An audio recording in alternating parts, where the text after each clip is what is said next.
adik-adik, apa kabar hari ini? Kakak harap adik-adik selalu dalam keadaan sehat dan kuat. Nah, adik-adik, di dalam pendampingan hari ini kita akan mengikuti pendampingan minggu biasa yang ke-22. Hari ini adik-adik tahu tidak apa tema kita? Tema kita pada hari ini yaitu kita akan belajar bersama bagaimana menjadi orang Katolik yang benar. Nah, untuk itu kakak harap adik-adik mengikuti pendampingan dari awal sampai selesai ya. Jangan lupa menggunakan masker saat pendampingan.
Bapa dan Putra dan Roh Kudus. Amin.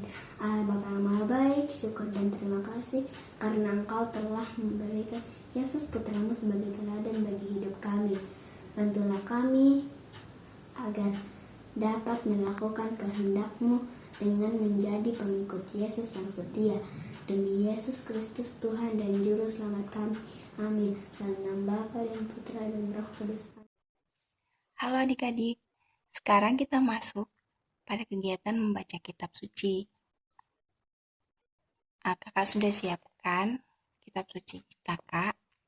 Dan sekarang adik-adik juga siapkan kitab sucinya ya. Kita baca sama-sama ya. Hari ini bacaannya diambil dari Injil Markus bab 7 ayat 1 sampai 8. Ayat 14 sampai 15, ayat 21 sampai 23. Kita baca sama-sama ya. Injil Yesus Kristus menurut Markus bab 7 ayat 1 sampai 8, ayat 14 sampai 15, ayat 21-23. Dimuliakanlah Tuhan. Pada suatu kali, serombongan orang Farisi dan beberapa ahli Taurat dari Yerusalem datang menemui Yesus. Mereka melihat bahwa beberapa orang muridnya makan dengan tangan najis, yaitu dengan tangan yang tidak dibasuh. Sebab orang-orang Farisi seperti orang-orang Yahudi lainnya tidak makan kalau tidak melakukan pembasuhan tangan lebih dulu, karena mereka berpegang pada adat istiadat nenek moyang mereka. Dan kalau pulang dari pasar, mereka tidak makan kalau tidak lebih dahulu membersihkan dirinya. Banyak warisan lain lagi yang mereka pegang, umpamanya hal mencuci cawan, kendi, dan perkakas tembaga. Karena itu, orang-orang Farisi dan ahli Taurat itu bertanya kepadanya, "Mengapa murid-muridmu tidak hidup menurut adat istiadat nenek moyang kita, tetapi makan dengan tangan najis?"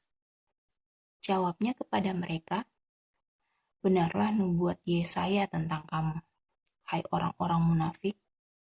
Sebab ada tertulis, bangsa ini memuliakan aku dengan bibirnya, padahal hatinya jauh daripadaku.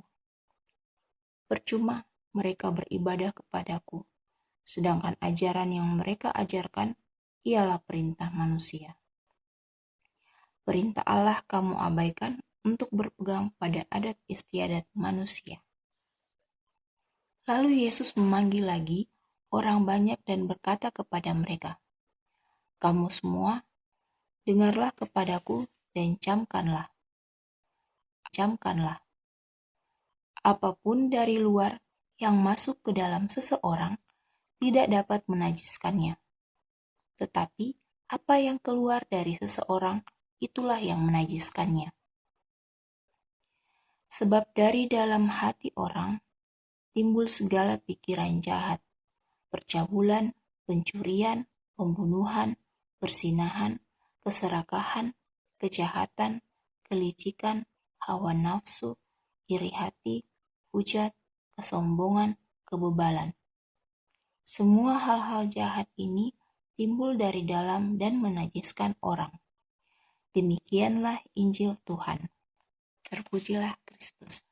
Nah adik-adik, sekarang kakak mau tanya. Menurutnya adik-adik, cuci tangan sebelum makan itu bagus atau tidak? Bagus ya. Kalau misalnya rajin membersihkan rumah, menyapu, bersihkan debu-debu lap kaca itu bagus atau tidak? Cuci piring habis makan bagus atau tidak? Bagus ya. Tapi kenapa ya Tuhan Yesus malah mengatakan orang-orang Farisi itu orang-orang yang munafik? Padahal kan orang-orang Farisi itu pembersih. Ada yang tahu? Ya, betul adik-adik.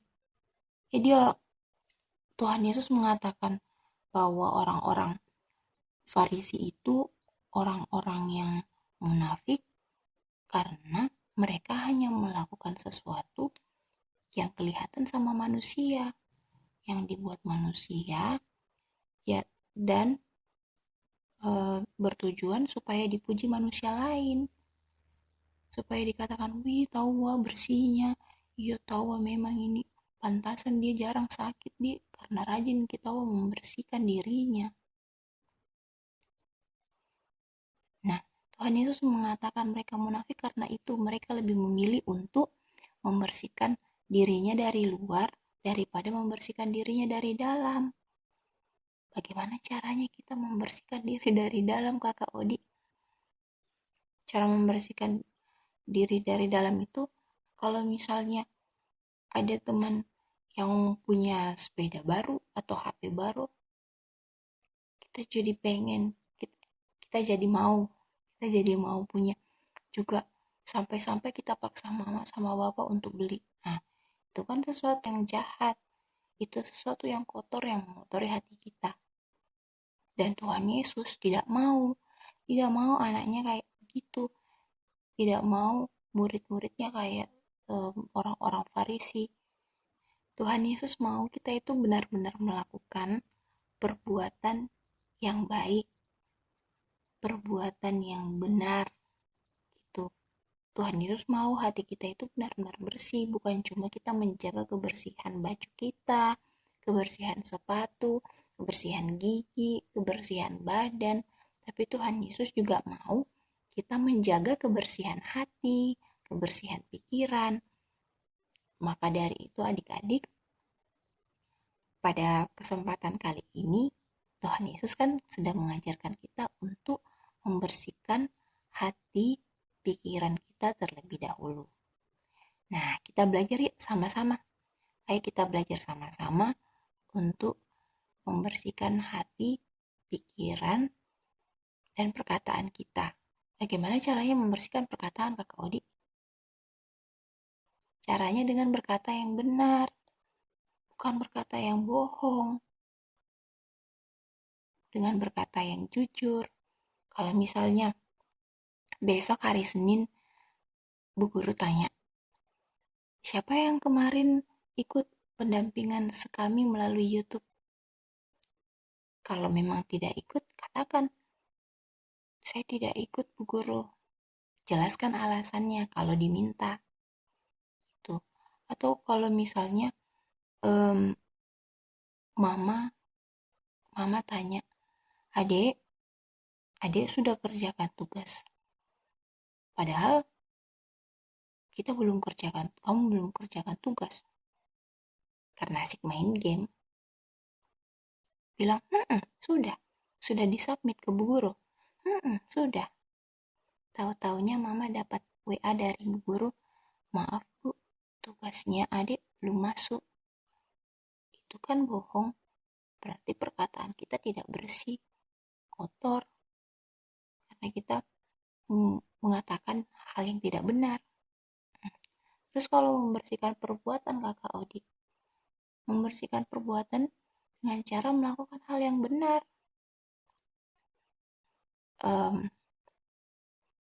Berdoa untuk yang baik. Jangan berdoa yang Tuhan Yesus, pukul saya kidul itu temanku suka sekali bombe tanpa alasan. Itu kan berarti kita berdoa untuk keburukan orang lain. Berdoa yang baik. Kalau misalnya kita disakiti, doakan, Tuhan Yesus ampuni dia, karena dia sudah buat saya sakit hati, ampuni juga saya. Iyalah, kita juga harus minta ampun. Memangnya cuma orang lain yang berbuat dosa, kita juga pasti pernah buat dosa, tapi mungkin ada orang yang tidak berani sampaikan bahwa kita menyakiti hatinya. Kayak gitu. Ya adik-adik ya, adik-adik tidak usah khawatir, karena adik-adik tidak sendirian belajar, kakak juga belajar untuk membersihkan pikiran, perkataan, dan perbuatan kakak. Jadi tetap semangat dan jangan menyerah, oke? Sampai jumpa di pendampingan berikutnya ya.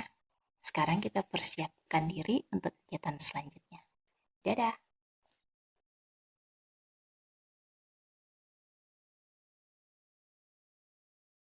Halo adik-adik. Nah, sekarang kita akan buat kreativitas.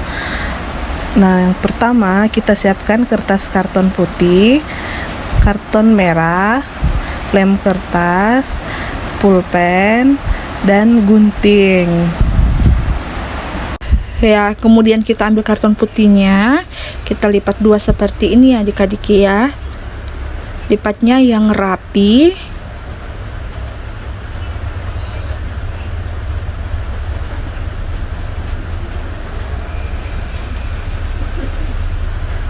Nah, kemudian kartonnya dibuka, terus kita lipat lagi sampai ada garisnya di tengah. Nah, kita sobek kertasnya, kartonnya. Ini bisa disobek pakai gunting atau penggaris ya. Ya, kita ambil satu sisinya. Kemudian kita lipat 2 lagi. Lipatnya seperti tadi ya, sampai ada garisnya di tengah. Nah, kemudian kita lipat ke dalam, dari ambil sisi kanan dan ambil sisi kirinya. Nah, sampai dia ketemu di tengah. Nah, seperti ini. Ya, kalau sudah adik-adik, lipatnya yang rapi. Kalau sudah, bentuknya akan seperti ini. Nah, kemudian kita gunting di ujung kanan, bentuknya seperti membentuk lingkaran ya, tapi tidak lingkaran full. Kita gunting sebelahnya juga. Guntingnya agak melengkung ya. Oke. Nah, kemudian kita ambil karton merahnya, kita lipat 2. Lipatnya harus sampai ada di garis tengahnya. Kemudian kita sobek lagi kertasnya atau kartonnya. Nah, kemudian ambil satu sisinya, kita lipat lagi.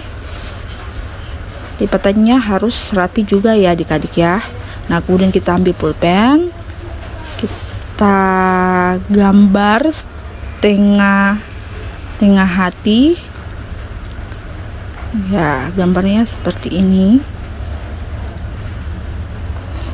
Nah, kemudian sudah membentuk seperti ini, kita gunting sesuai dengan sesuai dengan yang kita gambar tadi. Nah, diguntingnya sesuai dengan yang kita gambar tadi. Ikuti garis yang tadi kita sudah gambar. Oke, kemudian ya, terbentuklah seperti ini, seperti hati. Nah, kemudian hatinya kita belah 2 atau kita gunting.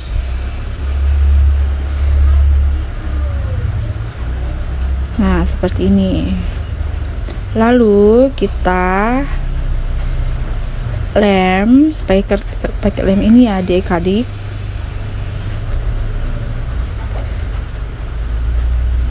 Gunakan lem kertas. Nah, kemudian yang hati tadi kita tempelkan di bagian yang tengah tadi itu, bagian sisi kanan dan sisi kiri karton putih yang tadi yang kita sudah gunting. Lem, pakai lem ini ya adik-adik.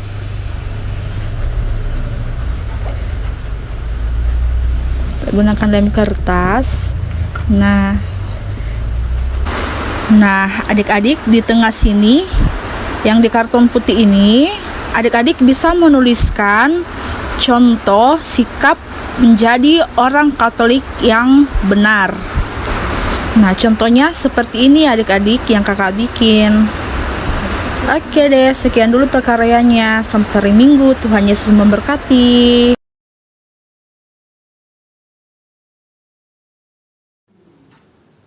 Mari kita berdoa dalam nama Bapa dan Putra dan Roh Kudus. Amin. Tuhan Yesus Kristus, Engkau telah mengajarkan kami agar tidak mengutamakan kebersihan luar diri, tapi mengutamakan kebersihan hati. Bantulah kami agar mampu mengutamakan kebersihan hati. Demi Yesus Kristus Tuhan dan Juru Selamat kami. Amin.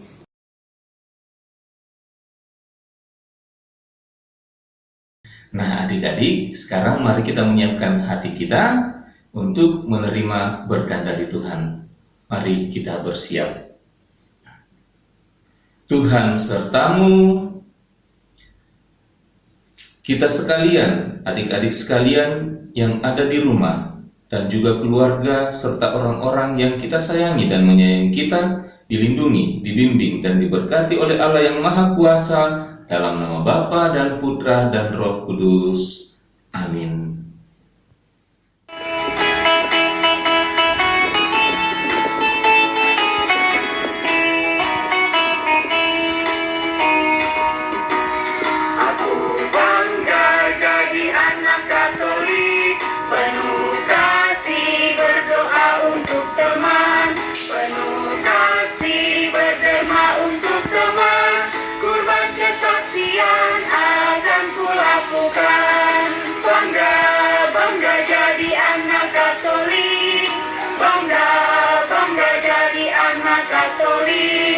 Bangga, bangga jadi anak Katolik, kurban kesaksian akan kulakukan.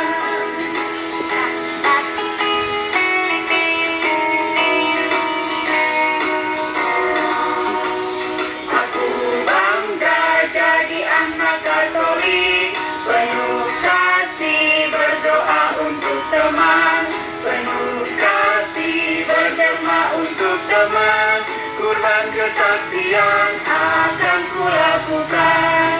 Bangga, bangga jadi anak Katolik, bangga, bangga jadi anak Katolik, bangga, bangga jadi anak Katolik, kurban kesaksian akan kulakukan.